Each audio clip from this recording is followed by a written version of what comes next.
السلام علیکم۔ حیا کے جہاں میں خوش آمدید۔ ناول محبت ہو گئی بائے اشتیاق احمد، قسط نمبر 18 میں بھی خوش آمدید۔ چلیے بڑھتے ہیں ناول کی طرف۔ سین وہاں سے شروع ہوتا ہے جب یوسف سلیم کہتا ہے، ہاں وہ اس پر مجھے بھی حیرت ہوئی تھی، مجھے تو سیما کی آواز کے سوا کسی کی آواز روک ہی نہیں سکتی تھی، پھر آپ کی آواز میں ایسا کیا جادو تھا کہ میرے قدم رک گئے اور میں یہیں ٹھہر گیا اور زمین پر گر کر ہی سو گیا۔ میں اب تک نہیں سمجھ سکا مجھے کیا ہو گیا تھا۔ میں بتاتا ہوں، لیکن نہیں، پہلے مجھے بتاؤ، کیا تمہیں اپنی ماں سے محبت نہیں، اپنے باپ سے محبت نہیں اور اپنے بہن بھائیوں سے محبت نہیں؟ کیوں نہیں، مجھے ان سے بھی محبت ہے، لیکن ہاں کہو، رکے کیوں؟ جو محبت مجھے سیما سے ہے، دنیا کے کسی اور ہستی سے نہیں۔ تب پھر میری آواز نے تمہیں کیوں روک لیا؟ اس کا جواب دو۔ وہ مجھے بھرے ہوئے لہجے میں بولے، آپ کی آواز نہیں، آپ کی آواز نے نہیں، جو آپ پڑھ رہے تھے، یعنی قرآن کریم کے الفاظ نے مجھے روک لیا تھا۔ اگرچہ میں عربی نہیں جانتا، بچپن میں یا بڑے ہونے پر میں نے قرآن مجید پڑھا بھی نہیں، لیکن اس کے باوجود ان الفاظ میں کیا تھا، میں رک گیا اور سننے لگا اور پھر مجھے نیند آ گئی۔ اچھا ٹھہرو، میں تمہیں پھر کچھ آیات سناتا ہوں، غور سے سنو اور سننے کے بعد مجھے بتانا اب تم نے کیا محسوس کیا۔ اچھا سنائیے۔ بوڑھا قرآن پڑھنے لگا۔ مجھ پر پھر وہی کیفیت طاری ہونے لگی، حد درجے سکون ملنے لگا۔ آخر تلاوت رک گئی۔ میں نے چونک کر ان کی طرف دیکھا اور بولا، رک کیوں گئے، پڑھتے رہیے نا۔ تم جانتے ہو یہ کس کا کلام ہے؟ یہ اللہ کا کلام ہے۔ پھر آپ نماز میں بھی تو یہی کلام سنتے رہے ہیں۔ نہیں، میں بول اٹھا، کیا نہیں؟ میں نے آج تک نماز نہیں پڑھی، مجھے تو نماز پڑھنا آتی ہی نہیں، کسی نے سکھائی ہی نہیں۔ بچپن میں شاید سکھائی بھی ہوگی تو کسی نے نماز پڑھنے کے لیے کہا ہی نہیں۔ اف مالک، تمہیں پتہ ہے اللہ تعالیٰ نے انسان کو کیوں پیدا کیا ہے؟ مجھے نہیں معلوم۔ اللہ تعالیٰ نے انسان کو اپنی عبادت کے لیے پیدا کیا ہے، لیکن یوں بات نہیں بنے گی۔ اب تمہارے پاس وقت ہونا چاہیے سننے کا، جاننے کا۔ جس کلام نے تمہیں سکون بخشا، کیا تم اس کلام والے کی بات سننا پسند کرو گے؟ ہاں، میں سنوں گا، کیونکہ جب سے ادھر ادھر بھٹک رہا ہوں، سکون پہلی بار محسوس ہوا۔ اچھی بات ہے، تب پھر آرام سے بیٹھ جاؤ، میں شروع کرتا ہوں۔ لیکن مجھے سب سے زیادہ محبت سیما سے تھی، ہے اور رہے گی۔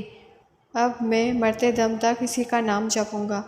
وہی میری زندگی ہے اور میں اسے کبھی نہیں بھلا سکوں گا، اور نہ مجھے بھولنے کی خواہش ہے۔ میں اس کا نام لیتے ہوئے جان بھی دے دوں گا۔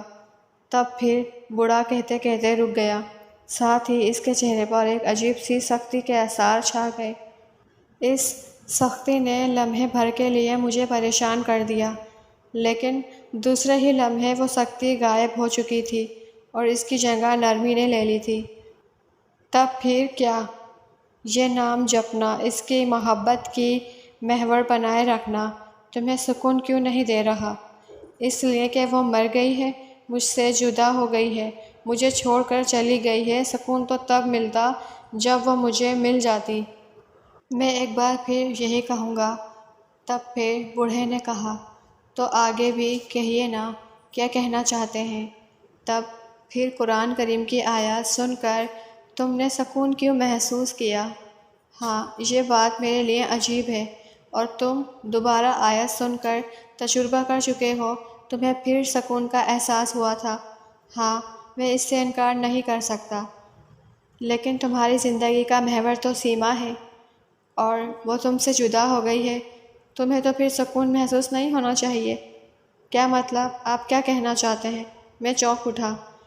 یہ کہ تمہاری زندگی کا محور کوئی اور ہے، اور وہ کون ہے جس کا کلام سن کر تم نے سکون محسوس کیا؟ وہ ایک اللہ ہے جس نے ساری کائنات کو پیدا کیا، وہی ہم سب کی محبت کا محور ہے۔ لیکن کیسے؟ یہ بات میری سمجھ میں نہیں آئی۔ اچھا تو پھر آج تم آرام کرو، میں تمہیں کل ایک عالم دین کے پاس لے جاؤں گا، انہیں تمہاری ساری کہانی سناؤں گا۔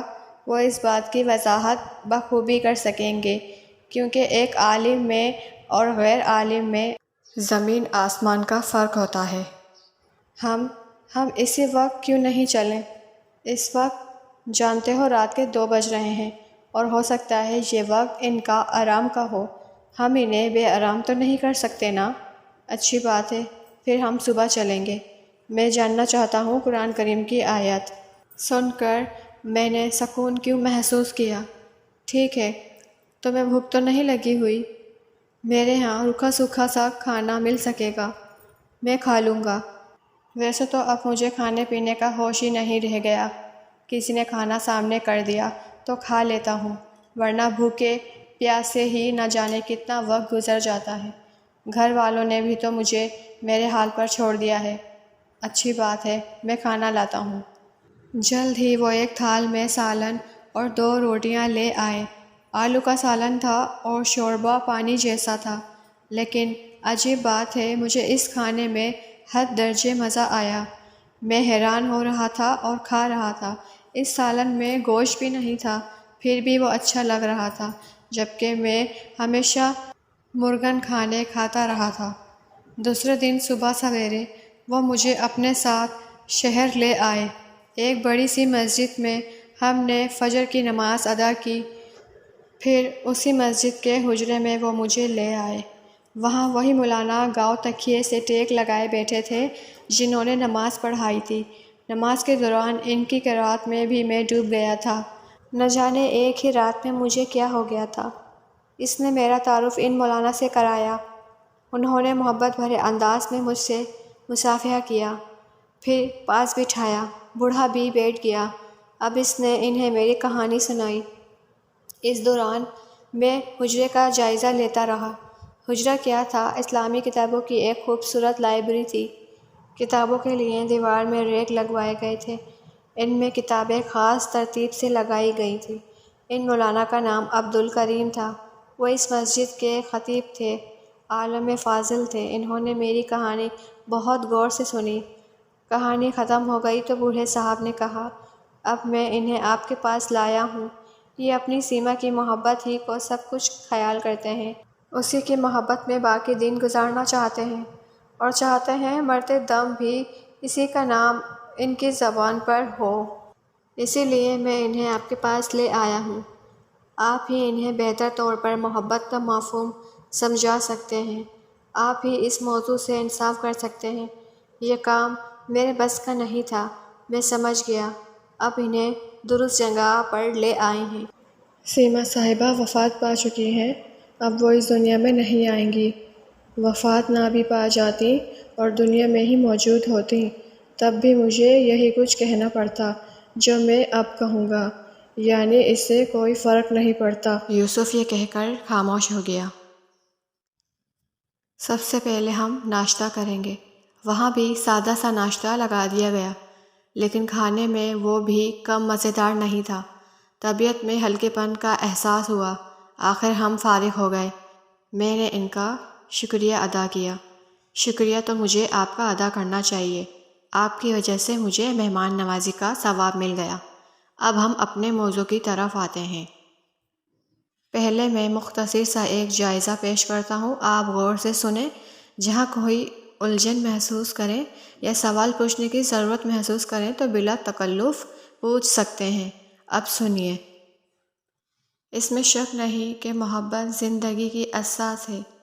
اس کائنات کا جوہر محبت ہی ہے۔ محبت ہی عبادت کی جان ہے، اور محبت ہی انسانوں کے باہمی تعلق کی بنیاد ہے۔ محبت ہی انسانوں کے درمیان ربط کا ذریعہ ہے، اور بعض تو یوں کہتے ہیں کہ آسمانوں اور زمین میں ہونے والی ہر حرکت محبت کی ہی سبب ہے۔ بہت خوب، آپ تو میرے دل کو بھانے والی باتیں کر رہے ہیں۔ اور اسی کے ساتھ حیا کو اجازت دیجیے۔ ویڈیو پسند آئے تو لائک، شیئر اینڈ سبسکرائب ضرور کیجیے گا، تاکہ آنے والی ہر ویڈیو بر وقت آپ کو ملتی رہے۔ ملتے ہیں ایک نئے ایپیسوڈ کے ساتھ، تب تک کے لیے اللہ حافظ۔